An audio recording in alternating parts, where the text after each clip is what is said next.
We're going to look for you until God say, tell us one way or the other. But we're here for you. So please, Ella, whatever you could do to get away, find a way, please. That was the family of missing person Ella Goodie. Ella gave someone a ride in a little bit of a trend that I've seen starting to pop up more and more in cases like this. She hasn't been seen since. It's been several months at this point. This family isn't giving up hope, but they need support. They need help. They need more eyes, ears, and hearts open. It's time to turn on the searchlight for Ella Goodie.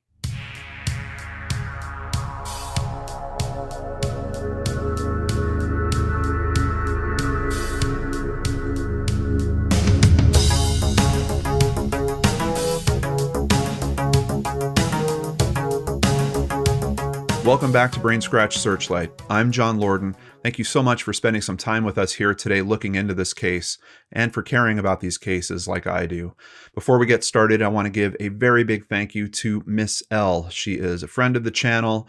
She helps us in terms of comment moderation, but she also has cases that reach and grab her heart, and she likes to help bring exposure to those cases as well. She got a big kickstart for us on the research for this case. Thank you so much, Miss L. It's because of her that we're discussing this case here today, so we really appreciate her. Let's go ahead and dive into the details of this case and see what we can learn about it. Unfortunately, this is a case that has a little bit of a dark turn at the end, but we still don't know where Ella is. We still need people looking for her. So let's get into the details here. Starting at the NamUs profile, this is Ella Quiana Goodie, a Black African-American female. Date of last contact, March 9th, 2022. As we can see, we've got huge cause for concern at this point. We're several months past that. Missing from Iowa, Louisiana, at the age of 32. She still is 32 years old. Stands at 5 feet 3 inches tall, weighs around 168 pounds. Let's see what we can get for the circumstances of the disappearance. Not a whole lot. Last seen in or around Lake Charles, Louisiana on March 9th, 2022. Physical description, hair color is black, eye color is brown. She does have a lot of tattoos, a lot of ink on her. We've got a few pictures. We'll look at some other close-ups here. Primarily, you'd notice probably the neck and chest, but I'm also seeing some on her shoulders, upper arms as well. Clothing and accessories, she was last seen wearing a denim jacket with blue jeans. That's all we have for the clothing description, but we do have a car description as well. The car, just to jump ahead a little bit, has since been found, but I want to share this information in case someone might remember some aspect of this vehicle that might help investigators. It might be important and be the key that helps that memory come forward and maybe gets that phone call to happen that helps investigators. So it is a 2012 Audi SUV with a Texas license plate on it, NRN 6551. It is black. It's an Audi Q5. And we've got a couple of pictures to look at. Let's start just seeing some of the tattoo work. You can see across her chest here a lot and kind of runs up onto her neck. I think in particular, I really just want to highlight we've got this rose on her left side of her neck. Outside of that, here is the vehicle, the Q5. And this is a shot of the actual vehicle. Here is a shot of a like model, but I wanted to get the front of the vehicle just in case that might jog someone's memory. Where is this taking place? Iowa, Louisiana. Iowa is a town in Calcasieu Parish, Louisiana, United States. The population was 2,996 at the 2010 census. It's part of the Lake Charles Metropolitan Statistical Area. Iowa experienced a growth boom when oil was struck there in 1930, and oil companies came to try their luck in the Iowa oil and gas fields. Even though this was the Great Depression era, Iowa thrived as more men came to work in the oil fields. Today, oil continues to be a vital part of the town's economy, as are farming and cattle. And you might be looking at this saying, John, you're pronouncing it wrong. The town of Iowa is actually pronounced with the long A sound at the end, Iowa, opposed to the pronunciation of the state of Iowa, which I'm learning when it comes to cases in Louisiana, I got to double check all the pronunciations because they can be tough sometimes. Stopping here at a quick, this is like a repost of a Facebook page for the Truckers Missing Child Project. They put out some information on this case as well. They're saying the family last spoke with Ella on March 9th, 2022, around noon. Ella told the family that she was headed to Texas to drop someone off through Lyft. She was a Lyft driver. We're going to hear some other details about that, so just kind of keep that in the temporary area right now in terms of information. Once again, she drives a black, they're saying a 2010 Audi Q5 here. I do believe it's a 2012 with Texas license plates. And in terms of other information on this case, over at identifyla.lsu.edu, the missing person, Goodie, has not been seen or heard from by her family members since March 9th, 2022. Once again, same information about the car, but they're saying that it was photographed by traffic cameras heading north out of Dallas on Highway 75, and that was the following day on March 10th, 2022. So we do have the vehicle being picked up. I'm not finding any details about, I don't think that this traffic camera was solid enough to see if she was still driving it or if someone else was driving it. All we know is they did identify it was her vehicle. They got the right license plate, heading out of Dallas, heading north on Highway 75, which is, it doesn't make a lot of sense for where she was living. And obviously a day later, this is probably not part of that same job that she may have been hired to do. So there was a Facebook post that was helpful with some information about what the family thought, at least at the time. That post has since been removed, but I've been able to get some of it from different articles. Family members initially believed she was working as a Lyft driver when she went missing. I can tell you at this point, they basically confirmed that she was not working as a Lyft driver at this time. She wasn't on the app. This was a fare that was picked up some other way. I don't know if she had put, actually, I looked at her Facebook page. I didn't see any messaging there. It could be that she ran a Craigslist ad or something like that, basically advertising driving services. This is a trend that I've seen, and we've been seeing this with cases that I've covered. I think the earliest one I can think of now is 2016, the Elisa Gomez case, where kind of similar situation. She was working as an independent ride share. And I just want to touch on the fact that, you know, already being in that type of business is a certain level of risk. If you are working for a company like Uber or Lyft, there are some safety devices that have been put into play, not just for riders, but for the drivers as well. Unfortunately, when you go solo and you're not working for one of those companies, you're not getting that same level of at least some form of protection, or at least some form of good tracking while you're in that vehicle. And if we have a worst case scenario like we're kind of looking at today, that tracking, that information, that possible panic button could be very, very important to have. At the end of today's video, I'll talk about a few apps because I don't see this trend going away. I've seen several other cases that are mentioning this where people are being independent drivers. So if you're curious about those apps, at the end of this video, we'll talk about a few of them that can still give you some level of safety. So in the Facebook post that I mentioned previously, it was her sister-in-law, Courtney Renee Lachey Williams, that posted it. And she said that Goodie was supposed to be driving a customer to Houston. I guess that's the last communication that the family got.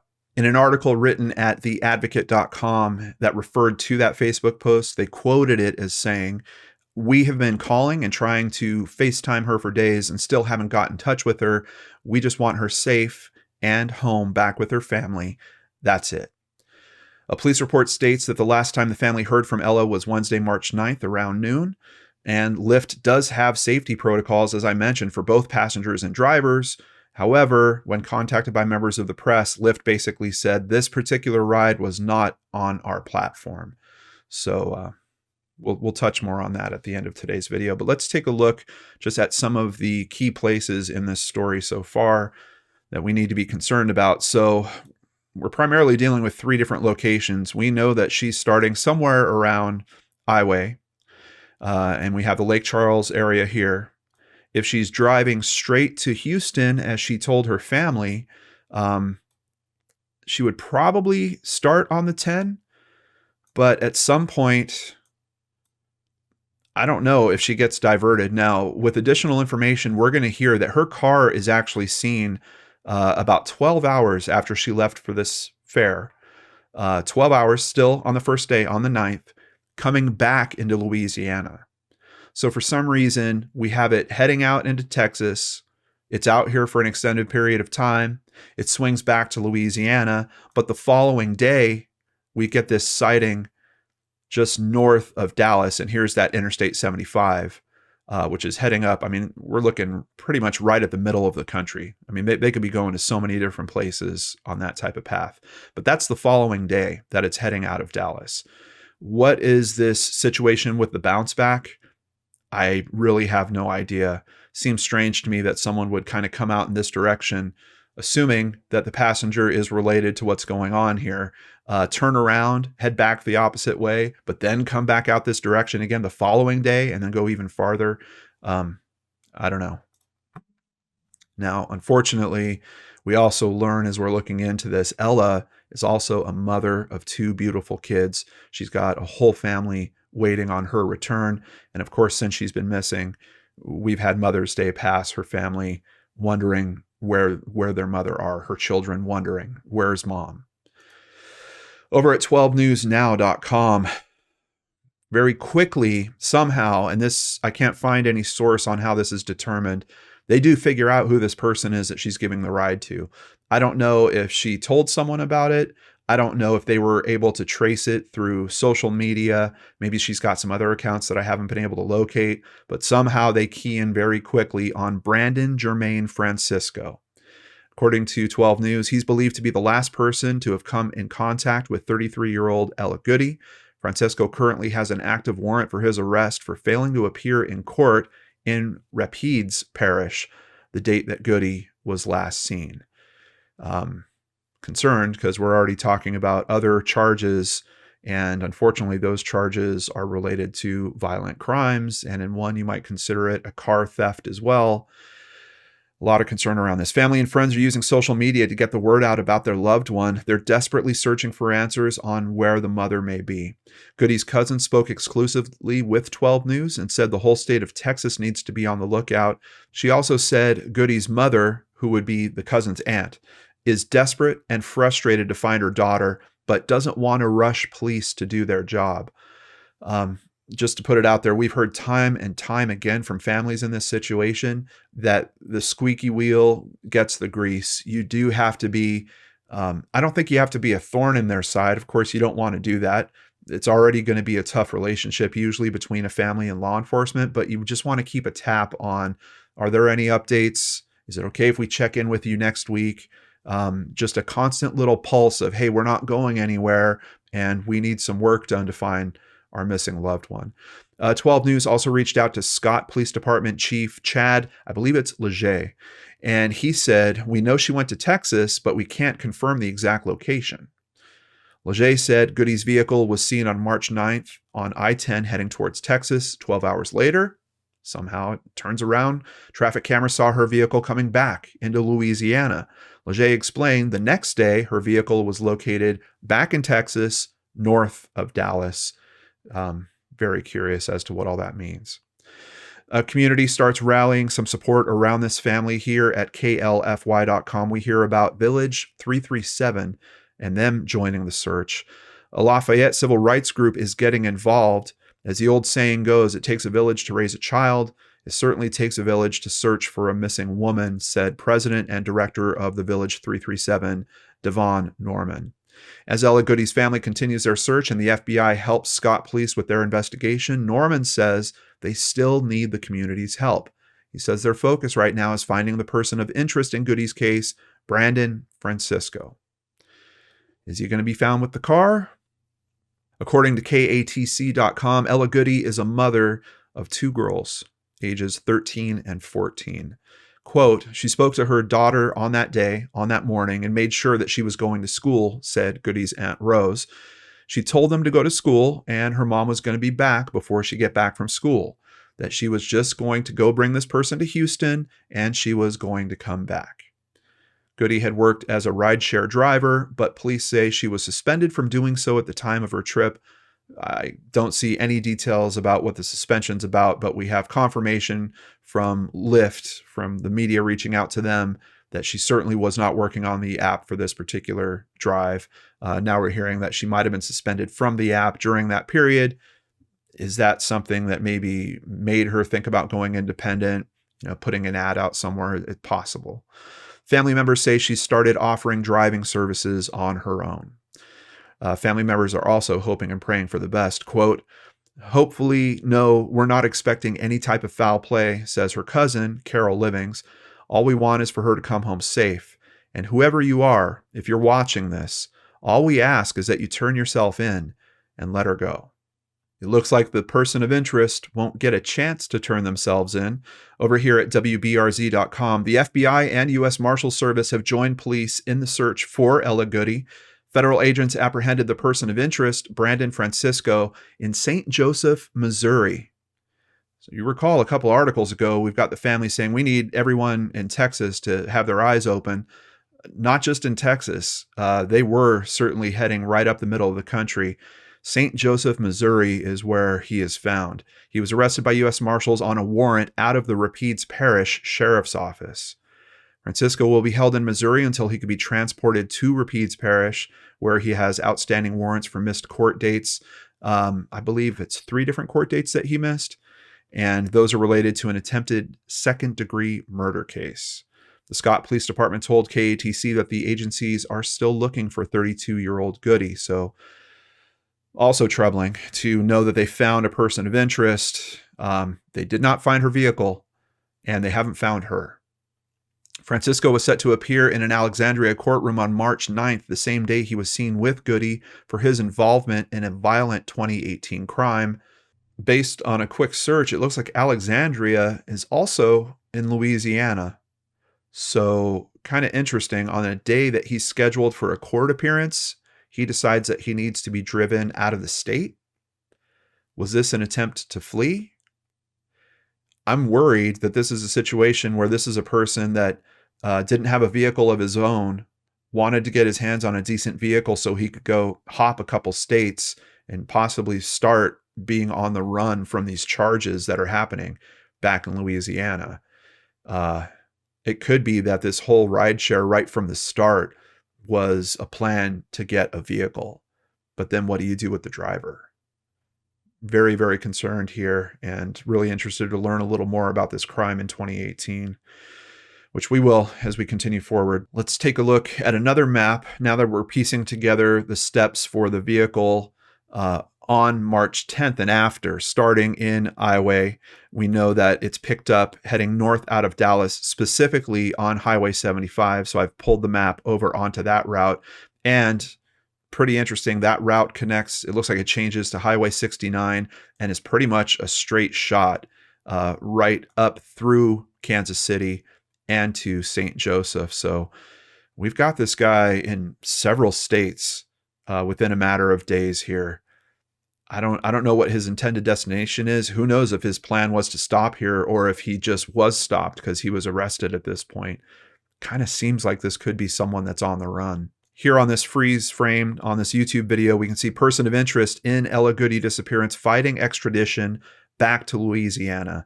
And I think this is just kind of solidifying he's trying to get out of that state and not go back. I think he doesn't want to face these charges for this 2018 occurrence. I think he's afraid of what the outcome is going to be there.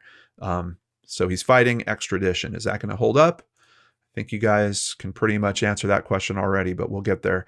Another article at klfy.com. Social media photo ignites hope for missing Scott woman. People close to missing Scott woman Ella Goodie say several social media posts could help in the search. Once again, we have the police chief, Chad Leger, explaining that any social media material that comes through his department has and will be sent to aiding agencies to review. I kind of like that approach because that way you can leave, the main police department kind of working their leads, working their strongest aspects on the case, but still have some other agencies in the wings, maybe neighboring departments that might have a little free time or better resources. Send that material off to them, let them do an analysis on it, and then bring it back.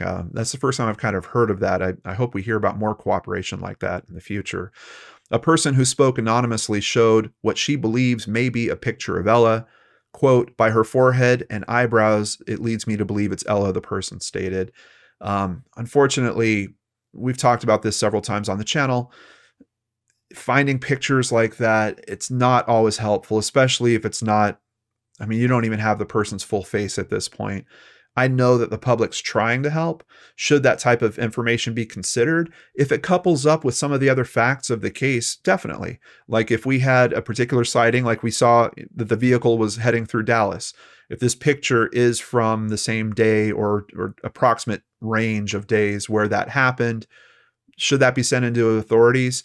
Yes, I think, especially now hearing that authorities are getting used to this. It was just a few years ago that we had these agencies saying, don't send us all this information. We can't process all this stuff that you guys are sending us. I'm thankful to see that. I think we're turning the corner on that. I think law enforcement agencies are realizing, hey, some of this stuff is important. We do need it at least processed in some way. So, you know, I get it, but picture matches like that, they're not super strong. I mean, even eyewitnesses where you have potential sightings, how often do we talk about those and they don't pan out? Quite honestly, right off the top of my head, I can't think of a case where one of those types of sightings did pan out. So just something to be cautious about with that type of information. Village 337 president and director Devon Norman agrees the picture appears to be Ella. You can only see her eyes and forehead. Right now, it's only speculation, but so many people believe that it's her. I think it's certainly worth looking into. Over at CBS46.com, missing Louisiana woman's vehicle found in Missouri. We do have the vehicle found. Where? In the same state where the person of interest was arrested. No surprise there. State Trooper Derek Senegal said Goodie's 2012 Audi Q5 was found in St. Joseph, Missouri, even the same town that this arrest happened. I don't think it's hard to put this picture together. I feel like this is a guy that was on the run. What do we learn about the vehicle? Over at 973thedog.com, they say at this time, no other information has been released about the vehicle, its condition, or any potential evidence found inside the vehicle. We do have a picture of it here. We can see doesn't appear to be any significant damage on the exterior that we can see, at least from this angle. And I'm not seeing anything noted in any articles about the condition. What we do have is Trooper Senegal speaking a little bit about the type of analysis that they're going to do with this vehicle. Let's listen to a little clip here real quick from KLFY News 10. So they're going to continue to look through that whole vehicle on a more deeper level, other than just like looking at it and confirm, yeah, that's it.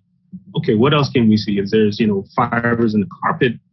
Is there something within the fabric on there? Maybe we can get a fingerprint off of the upholstery, off the window or anything like that. So we're going to continue to go through that whole vehicle inside and out. Now, we can't say this for fact, but based on what he's saying there, it doesn't seem like they've noticed anything obvious in the vehicle.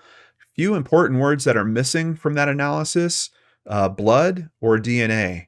And I'm curious if he's omitting those intentionally because maybe they do have some samples that they know they're already testing, or maybe he's not omitting that. He could be saying, hey, look, the inside of this car is clean. We got to get into deep fiber analysis. We got to check the fabric. We got to look for fingerprints. I don't know. You can kind of take those comments both ways, but obviously they're going to be doing a very strong forensic job on the interior of that vehicle to see if they can find any other pieces of this puzzle. And keep in mind, we've got a person of interest arrested, but he's not arrested for any charges related to this case. They're all related to him basically skipping out on court for his previous charge. Now, we know he was initially fighting extradition. How did that go? Well, KATC reports Brandon Jermaine Francisco, the person of interest in Ella Goodie's disappearance, is back in Louisiana, and that's as of April 7th, 2022. He's being held in the Rapides Parish Detention Center. His arrest in Rapides is not related to Goodie's disappearance, kind of reaffirming what I was saying earlier. Here on Facebook, we could see a post that was posted to the Facebook group, Help Find Ella, and this is actually showing him being transported back into Louisiana. We have a shot of him here with some officers. As the search for Ella Goodie continues, more and more members of the community are coming together to help find her. Her brother, Arthur, says he wants everyone to know that the search is still on. Let everybody know that we're still searching. We want everyone to continue to search, and we're not going to stop till we bring Ella home. To aid in the search, a billboard donated by Bass Limited has gone up along I-10 West. I think it's always amazing when we have these billboard companies donate space in that way, and just want to give a call out to Bass Limited and thank them for that. It's hoped by those involved in the search that other sign companies will also donate a number of additional billboards. I hope so too, because we're looking at a case where we've got multiple states involved here, and who knows how those fit into this story. It's a lot of ground to cover. We need really big exposure raised to this, and that's why we're talking about it on the channel here today. And please take a moment and think, do I have any friends, family, acquaintances that I should share this video with? Please do. We need more people to be aware of this case. Someone out there is sitting with a key piece of information, and they probably don't even know that they're sitting with it. They need to put these pieces together. That's why we do these videos in this way, with all this compiled information, and of course with the contact information that you need, not just on the screen, but also in the description box down below, several different ways that you can contact and send in tips on this case. Trooper Senegal said the more awareness, the better. It's a note to the public, he said. We are seeking help from you. And I think he's relaying that to you watching this right now as well. Over at AmericanPress.com from April 19th, 2022, multi-agency search underway for missing Scott woman. Really interesting development here. So about 500 to 100 local and state law enforcement officers began combing a 50 square mile area around US 165 in Iowa based on information received by Louisiana State Police.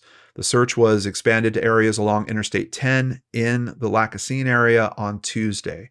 Let's just take a look at a map real quick. So yeah, Lacassine's actually a little further east from Iowa.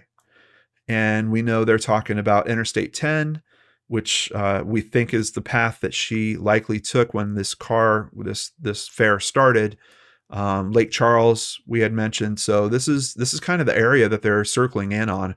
50-mile radius, though. That's a large search area. And I mean, they've got a decent number of people out there, but that is huge. The officers, along with search dog teams from Louisiana, Florida, and Alabama, combed through tall grass and thick woods along US 165 and Interstate 10, looking for any clue connected to the disappearance of 33-year-old Ella Goodie. Boats and dive teams were used to search nearby ponds and canals where helicopters assisted from the air. So, admittedly, we've got a lot of tech kind of involved in these searches. And something I haven't heard about before. We'll get there. Since the beginning, when she went missing, investigators started working on it and using things like cell phone records and other information, which has led us to this area looking for anything to help us locate her or find evidence she was here, said Jeff Davis Parish Sheriff's Office Chief Deputy Chris Ivey. The area is reportedly the last known coordinate for Goodie's cell phone. So that's what's bringing them to this particular area. I'm curious if that is basically, we have a 12-hour gap where this vehicle kind of came through this area twice. So I'm curious if they're talking about on the way out or on the way back. It might be helpful if there was a time frame that was released with that. Unfortunately, I'm not finding that information. Class Kids Foundation President Brad Dennis of Pensacola said that many of the dogs that they're using, they've been trained to sniff out electronic devices, including cell phones, thumb drives, and SIM cards, which have a recognizable chemical odor. I don't think I've ever heard of that before. And I think that's really strong. That's something that could be super helpful in many of these situations, particularly if we're doing a search kind of, outside of a city, outside of a metropolitan area, somewhere where you've got woods to search, those types of situations. To have a dog that can sniff out electronic devices, really, really clever. I'm really happy to hear about yet another great advancement like that can help in cases like this. Person of interest has violent history. So what happened with these charges back from 2018? Is there more history outside of that? Well, reports show that in 2008, Francisco was convicted of statutory rape and attempted second-degree murder. That was back in 2008. 10 years later, in 2018, he was charged with attempted murder, conspiracy to commit murder, armed robbery, unlawful use of a movable, I don't know what the rest of that, I think they mean a vehicle, unlawful use of a vehicle, and obstruction of justice. Very concerned because 2 of these are attempted murder charges. A woman who says her friend was the alleged victim in one of his attempted murders is now speaking out. Quote, "He broke into my girlfriend's house, stabbed her 23 times and left her for dead," said Selena Charles. There's a lot of red flags. Me personally, I don't think he should have been out at all anyways. With the 2018 situation, it goes to show you that this man is a threat to society. He doesn't even need to be home. He's better off locked away, Charles added. So she's referring to the details on that 2018 deal. We'll get to those in just a second. They arrested Brandon Francisco. He's arrested. They still haven't found Ella. Why not put out a reward? That's a good question. And honestly, I don't think I've seen any reward posted for this case yet. Maybe that'll change here in the coming days. There's a little bit of a time frame that's coming up that I think is important. It's part of the reason why I wanted to do this case at this time in particular. Keeping in mind that he's not being held on any charges related to Ella's disappearance. So what happened in 2018? Over at oddmurdersandmysteries.com, he was arrested in 2018 for shooting a man on Christmas Eve and stealing his vehicle. Now, from other details I've seen, essentially, Brandon Francisco wasn't alone. He was with a friend of his. I think their vehicle was stopped on the side of the road. Someone came up. I don't know if this was someone that was offering to help or something like that, but this other person comes up behind their stopped vehicle off on the side of the road, and these 2 guys attack, essentially. This man gets shot. The man was found, brought to a hospital, and survived. According to court documents, Francisco was charged with attempted murder, conspiracy to commit murder, armed robbery, obstruction of justice, and unlawful use of a motor vehicle. Sounds like he then basically takes off, and he shoots this guy and then takes his car and takes off, which has me very concerned about the case that we're talking about here today. I hope that this is not a pattern that he's repeated again. On March 25th, 2022, police located Francisco in the passenger seat of a tan-colored Lincoln car. While stopped at a general store, police arrested him and searched the car. They found a firearm in the floorboard. He was arrested for being a felon in possession of a firearm. So on top of that, we've got, I believe that's the time that they picked him up, March 25th. That lines up with the timeframes that we're looking at here. They find him with a weapon, essentially, when they do arrest him at that point. And then I think they connect him back to being a person of interest in this case. And oh, by the way, you've got these warrants now for your arrest. But once again, as they're pointing out, he has not been named a formal suspect, but he has been named a person of interest in this case. So obviously a lot to be concerned about with a person with this type of criminal history, with some of the conditions of this story that we're hearing. Multiple states involved, just a huge, expansive area that needs to be considered in terms of search efforts, more likely awareness efforts to the case. And then we get this over at theadvertiser.com. Rideshare driver Ella Goodie's disappearance being investigated as homicide case, Louisiana State Police say. Police announced that detectives and investigators are transitioning from a missing persons case to a homicide investigation, quote, based on investigative techniques and witness statements.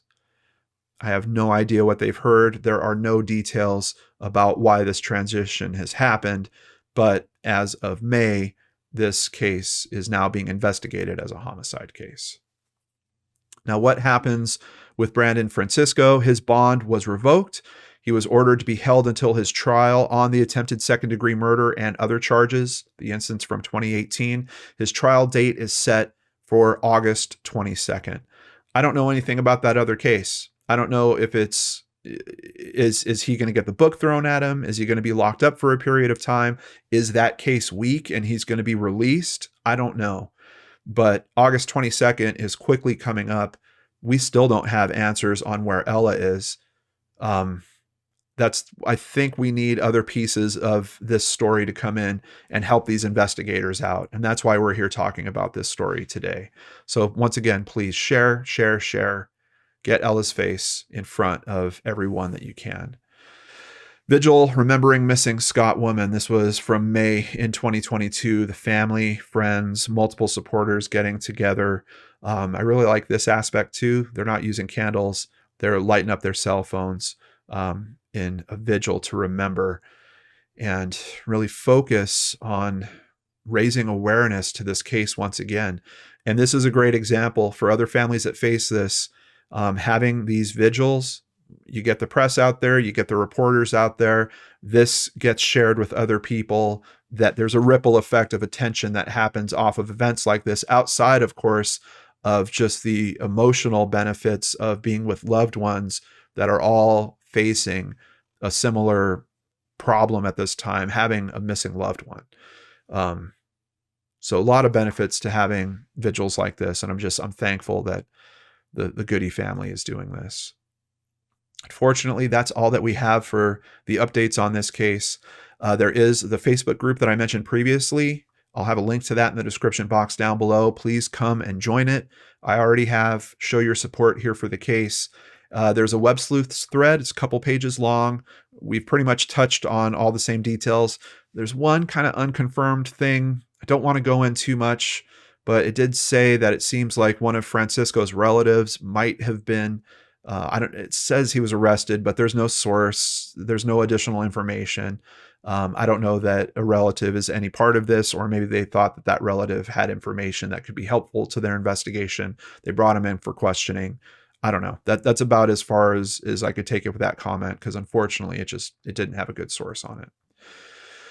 I mentioned earlier, if you are going to do this, and I strongly advise people not to, but I know people are going to, please take a few moments, do a little research. There's multiple articles out there about different apps that you can use to help protect yourself. One of them is called Noonlight. This one pretty much acts like a panic button.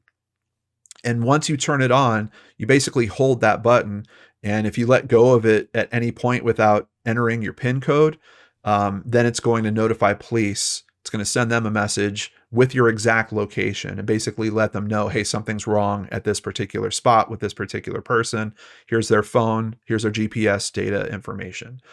So panic button. Now for drivers, that might not always be the best thing. I know a lot of drivers have their phone kind of mounted up on their dash. There could be an attack that happens where you don't even have a chance to get to your phone, let alone if you have to unlock it or you have to open this app to get to that panic button. So just as another alternative out there, there's one called Watch Over Me app, watchovermeapp.com. And this one I think would work really good in particular for drivers, because essentially what you're doing is you're setting a timer. You're saying, hey, look, for the next hour, I'm going to be doing this. And the app expects you to reply to it. So if you don't come back at the end of that hour or before that hour is up and say, okay, I'm back, everything's fine, the app just automatically sends a notification to like a contact list that you've pulled together. Once again, along those same lines, kind of location information and things like that.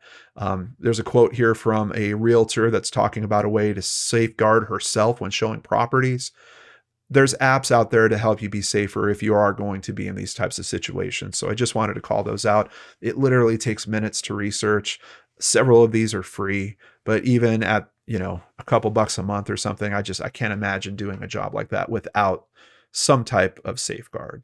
Before we end today's video, I want to thank several people supporting the Lord and Arts channel. Big thank you to new patrons Susie Q and Todd Murray. I also want to say thank you to Carolyn Schmidt, who increased her pledge over at Patreon. If you want to support the channel, please visit lordandarts.com. There you can sign up for Patreon, sign up for PayPal, buy merchandise, or even buy us a coffee like Ann Peters recently did.